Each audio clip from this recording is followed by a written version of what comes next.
జై శ్రీరామ్. శ్రీమాత్రే నమః. శ్రీ గురుభ్యో నమః. 2024 సంవత్సరం జూలై మాసంలో వార ఫలాలు. జూలై 7వ తారీఖు నుంచి జూలై 13వ తారీఖు వరకు కూడా ఈ వారం యొక్క గోచర గ్రహ స్థితులు ఏ విధంగా ఉన్నాయో ఒకసారి ముందు మనం చూద్దాం. మేషరాశి అధిపతి అయిన మంగళ మేషరాశిలో సంచారం జరుపుతూ ఉన్నారు. ఈ నెల 13వ తారీఖు మేషరాశి నుంచి ఆయన వృషభ రాశిలోకి వెళ్తారు. గురు భగవానుడు వృషభ రాశిలో సంచారము, మిథున రాశిలో సూర్యనారాయణ మూర్తి సంచారము, కర్కాటక రాశిలో శుక్రుడు మరియు బుధ భగవానుడు వీళ్ళిద్దరి సంచారము, కన్యా రాశిలో కేతుదేవుని సంచారము, వక్రించిన శనీశ్వరుడు కుంభరాశిలో సంచారం చేస్తూ ఉన్నారు. రాహు భగవానుడు మీనరాశిలో సంచారము, భూమిని అతి వేగంగా చుట్టి వచ్చే 12 రాశిని అతి వేగంగా చుట్టి వచ్చే చంద్రుడు ఈ వారము కర్కాటక రాశి నుంచి కన్యా రాశి వరకు ఆయన ప్రయాణాన్ని సాగిస్తున్నారు. అంటే ఈ 3 రాశుల్లో చంద్రుడు ఉంటాడు ఈ వారం మొత్తం మీద. ఇవి ఈ వారం యొక్క గోచర గ్రహస్థితులు. ఈ వారం ఏమన్నా విశేషాంశం ఉందా గోచర గ్రహస్థితుల్లో?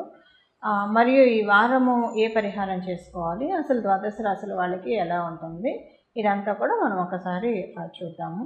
ఇప్పుడు ఈ వారము స్వస్థానగతుడయ్యి ఈ 2 గ్రహాలు ఉన్నాయి. ఒకటి మంగళ్ మరియు వక్రించిన శనేశ్వరుడు, వీరిద్దరు కూడా స్వస్థానగతుడై ఉన్నారు.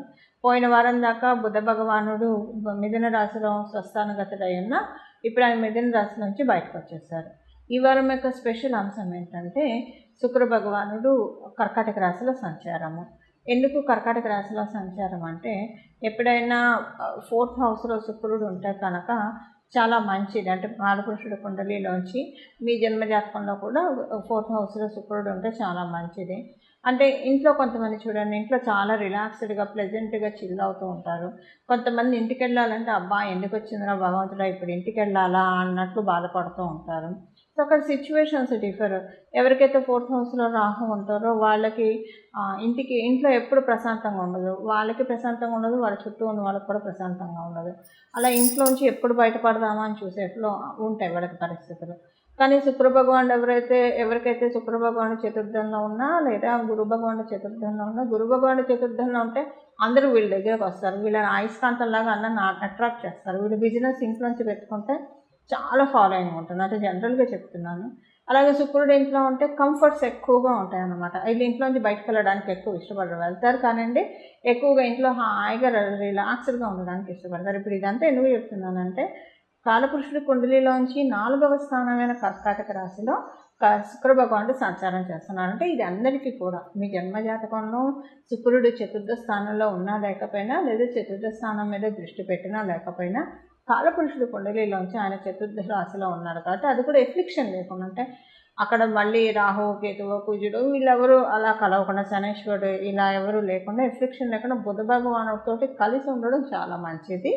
ఇది ద్వాదశ రాశుల వాళ్ళకి కూడా చాలా మంచి చేస్తుంది. అంటే ముందు ఇంట్లో అందరికీ కూడా అనుకూల వాతావరణం, ప్రశాంతమైన వాతావరణం. ముందు శుక్రుడు అక్కడ కర్కాటక రాశిలో ఉన్నంత కాలము కూడా ప్రతి ఒక్కళ్ళు బ్లెస్ చేయబడతారు.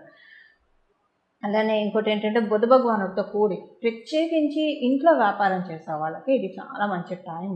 అది ఇప్పుడు ప్రారంభించమని అసలు చెప్పట్లేదు, ఎందుకంటే దానికి మీ జన్మజాతకం చూసుకునే సపోర్ట్ అయితేనే ప్రారంభించాలి.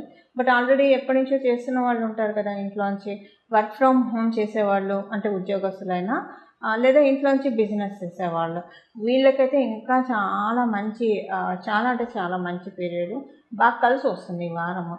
ఈ వారం యొక్క ఇంపాక్ట్ ఒక నెల అంటే ఒక 2-3 వారాలు ఉంటుంది. సో చాలా బాగా కలిసి వస్తుంది. వీళ్ళు చేసే ఇంటి నుంచి చేసే వ్యాపారము చాలా బాగా కలిసి వస్తుంది. అలాగే వర్క్ ఫ్రమ్ హోమ్ చేసే వాళ్ళకి కూడా చాలా మంచి ఐడెంటిటీ ఇప్పుడు ఉన్న ఈ గోచారం కలగజేస్తూ ఉంది. ఇది ఇప్పుడు ఈ వారంలో ఉన్న గోచారం, అంటే మీ జన్మజాతకంలో బాగా ఉన్నా లేకపోయినా కూడా గోచారం మీకు 50% బఫర్ అయితే ఇస్తుంది.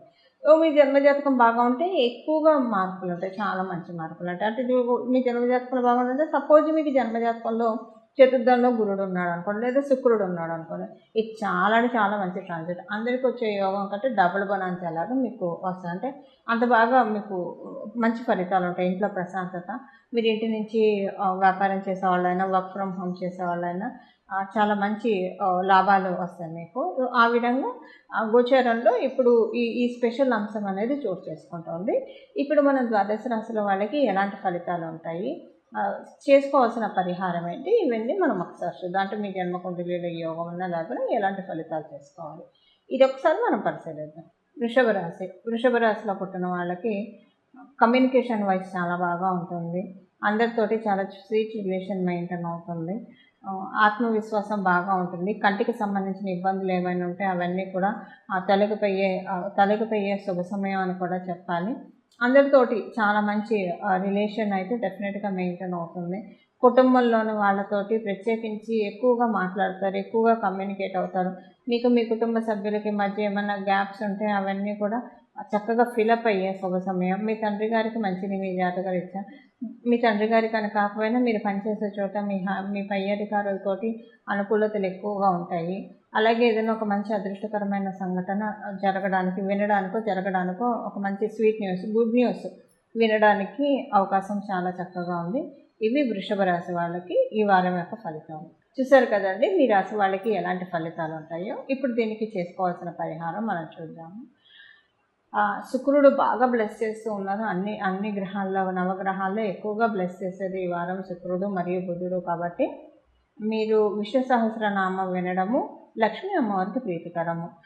లక్ష్మీ అమ్మవారిని డైరెక్ట్గా పూజించడం కంటే విష్ణు సహస్రనామాలు ఎవరైతే వింటూ ఉంటారో అలాంటి ఇళ్లల్లో అమ్మవారు హరికి సంబంధించిన శ్రీమన్నారాయణ కథలు వినేవాళ్ళని, శ్రీమన్నారాయణని ధ్యానం చేసేవాళ్ళని, శ్రీమన్నారాయణ మంత్రాన్ని జపం చేసేవాళ్ళని, వాసుదేవుణ్ణి సర్వదా స్మరించేవాళ్ళని, భగవద్గీత వినేవాళ్ళని, అలాగే విష్ణు సహస్రనామం వినేవాళ్ళు అంటే అమ్మవారికి అత్యంత ఆప్తులు.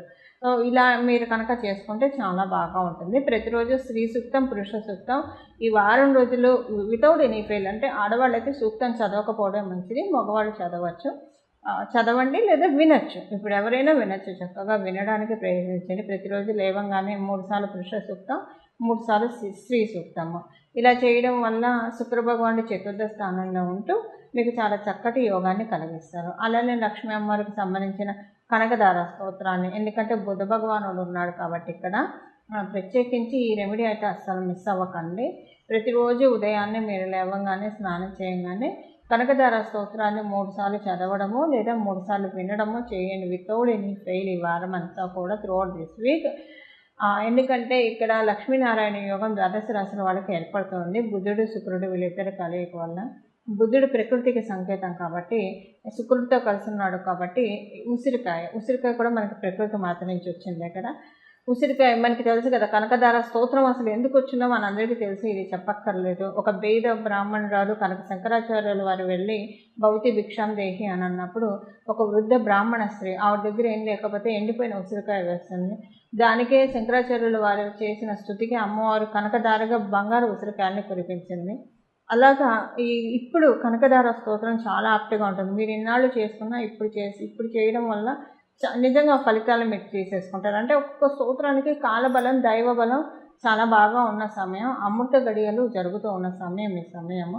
సో ద్వాదశ రాశుల వాళ్ళు, ద్వాదశ లగ్నాల వాళ్ళు కూడా ఈ కనకదార స్తోత్రాన్ని ప్రతిరోజు ఉదయాన్నే 3 సార్లు మీకు కుదిరి ఉదయము, ప్రాతః సంధ్య, మధ్యాహ్న సంధ్య, సాయం సంధ్య వేళల్లో చదువుకుంటే ఒక్కొక్కసారి చాలా మంచిది. అంటే ఉదయం లేవగానే స్నానం చేసినప్పుడు ఒకసారి, మధ్యాహ్నం అభిజిత్ లగ్నంలో ఒకసారి, అంటే 12 నుంచి 1 గంటలోపు ఒకసారి, అలాగే సాయంత్రం పూట అసలు సంధ్య వేళలో, ప్రదోష వేళలో ఒకసారి ఇలా చదువుకోవడం కానీ వినడం కానీ చేస్తే చాలా మంచిది.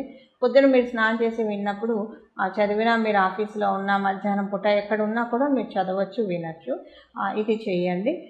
ఇలా చేయడం లేదు ఇదంతా కుదరదు, ఆఫీస్లో మేము మర్చిపోతామేమో అని వర్క్ దీంట్లో ఉన్నప్పుడు అని అన్నప్పుడు పొద్దున్నే 3 సార్లు చేయడానికి ప్రయత్నించండి. ఇలా చేయడం వల్ల చాలా చక్కటి సత్ఫలితాలు. శుక్రాచార్యుల వారి చతుర్థ స్థానంలో ఆ బుధ భగవానుడితో కూడి ఉండడం అనేది చాలా మంచిది. దానికి సంబంధించిన ఫలితాలు పొందడానికి మీరు ఖచ్చితంగా ఈ రెమెడీస్ చేయండి. రెమెడీస్ చేయడం వల్ల మీ జన్మ జాతకంలో లేకపోయినా డెఫినెట్గా 50% మీకు అనుకూలతలు, కుటుంబ పరంగా ఏదన్నా కొనుక్కోవాలన్నా, వెహికల్ ఇలాంటివి కొనుక్కోవాలనుకున్నా దేనికైనా సరే ఇది సహకరిస్తుంది. మంగళ. నమో భగవతే వాసుదేవాయ.